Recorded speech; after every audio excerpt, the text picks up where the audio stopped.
Hello guys, good afternoon. Ayan yung second batch order ko this Friday. Ayan, order sa Makati.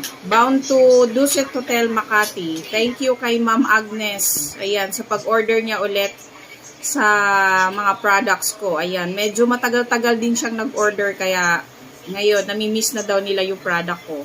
So ayan, umorder siya ng 37 tubs na California Maki and kani salad, crab roll salad. So ayan.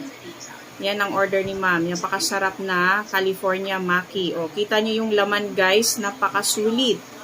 Punong-puno yan ng laman. Hindi yan tinitipid. Especially yung kani salad natin and crab roll salad. So sa mga gustong mag-reseller dyan guys, PM lang kayo sa akin. Open pa rin ako sa pagre-reseller.